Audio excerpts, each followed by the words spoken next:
Selamat datang di media pembelajaran bersama saya Miok Tiedi. Saya guru SMA Negeri 7 Palangkaraya.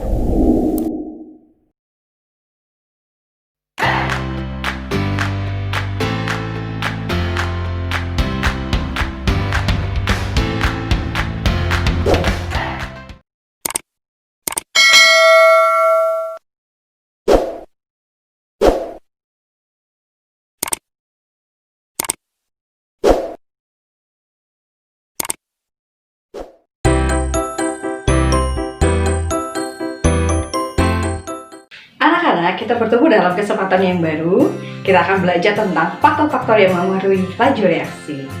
Faktor-faktor yang mempengaruhi laju reaksi yang akan kita pelajari pada kesempatan kali ini adalah pengaruh suhu terhadap laju reaksi. Pada kesempatan kali ini, tujuan pembelajaran yang akan kita capai melalui pembelajaran kali ini adalah peserta didik dapat menjelaskan pengaruh suhu terhadap laju reaksi.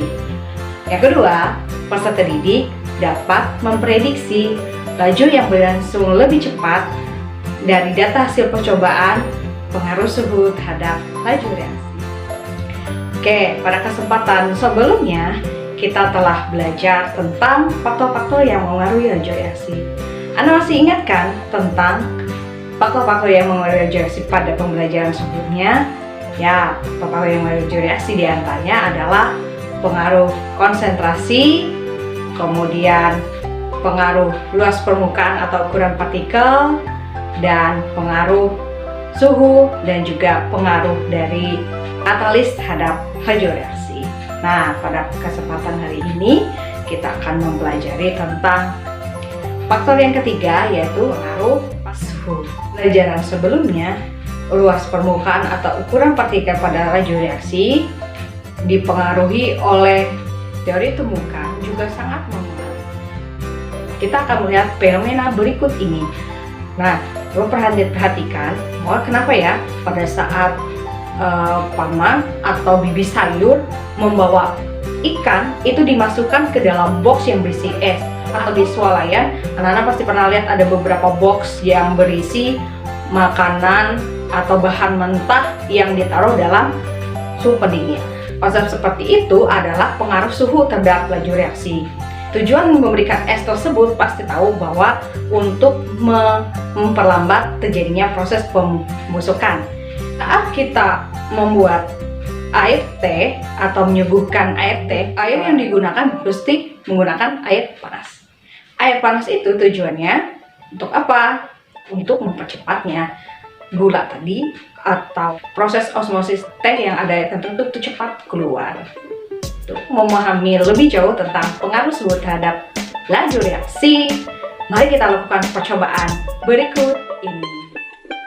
Alat dan bahan yang kita gunakan adalah yang pertama gelas kimia, kemudian termometer, tabel effervescent J-School masing-masing masanya 4,9 gram, kemudian stopwatch HP. Yang pertama yang kita lakukan adalah mengukur suhu. Di sini ada 2 buah air yang sudah diisi di dalam gelas kimia, masing-masing dengan volume yang sama. Yang pertama yang kita ukur adalah air panas.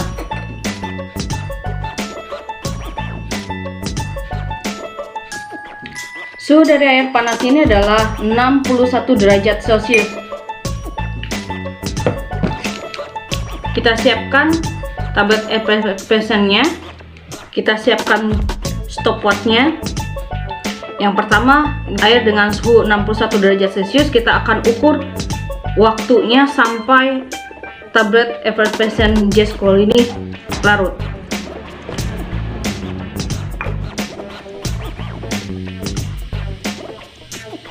Nah, tablet effervescent sudah larut pada waktu 1 menit 39,08 detik. Sekarang kita akan melakukan percobaan yang kedua pada air yang dingin. Kita ukur dulu suhunya.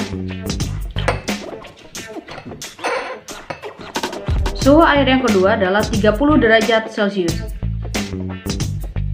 Dengan masa tablet effervescent yang sama dan volume air yang sama, kita akan coba melakukan percobaan. Sama seperti tadi, kita akan ukur sampai dia melarut. Kita siapkan.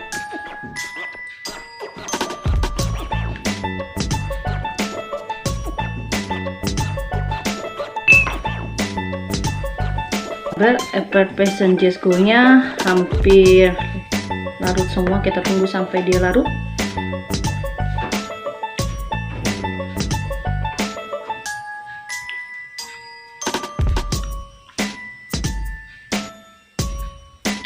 Nah, tabel effervescent-nya sudah larut.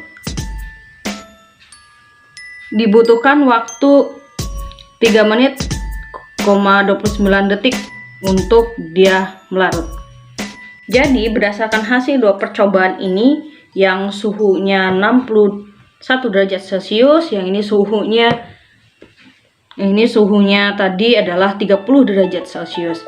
Jadi perbedaan waktu menunjukkan terjadinya proses reaksi berlangsung lebih cepat atau lebih lambat.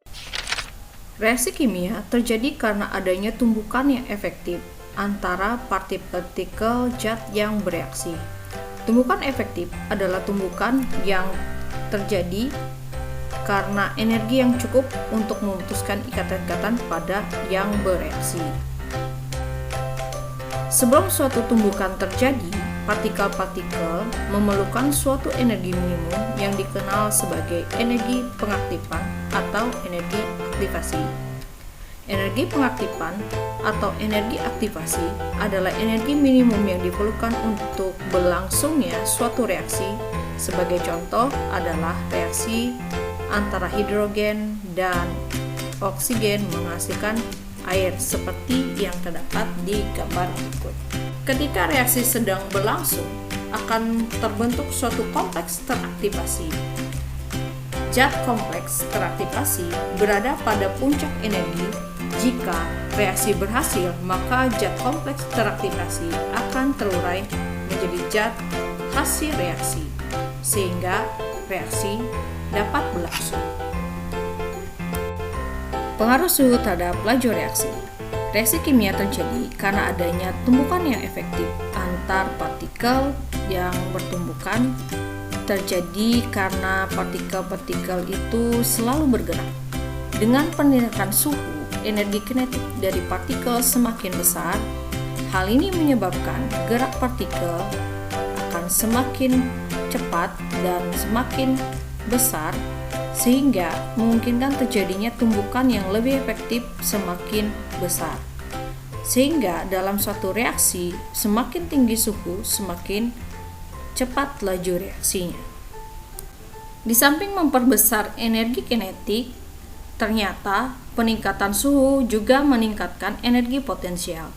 Dengan semakin besarnya energi potensial suatu zat, maka semakin besar terjadinya suatu tumbukan yang efektif, sehingga laju reaksi akan semakin cepat. Dan yang diperhatikan di gambar pada T1 dan T2. Di T1 dan T2 menunjukkan bahwa terjadi perbedaan suhu. T2 reaksinya berlangsung lebih cepat diakibatkan suhunya lebih besar dan gerakan antar partikelnya semakin lebih cepat. Oke, kita akan mendengarkan penjelasan tentang hasil praktikum. Oke, ini hasil percobaan dari percobaan 1 dan percobaan 2 dengan luas permukaan atau bentuk dari tablet effervescent. Dan ternyata pada hasil percobaan tersebut dengan suhu yang lebih tinggi, reaksi akan semakin cepat. Dengan demikian, suhu sangat memengaruhi laju reaksi. Semakin besar atau tinggi suatu suhu, maka laju reaksi akan semakin cepat. Sekian pembelajaran kita kali ini. Jangan lupa like ya, dan juga subscribe. Oke, selamat bertemu pada pembelajaran selanjutnya. Tetap sehat, tetap semangat.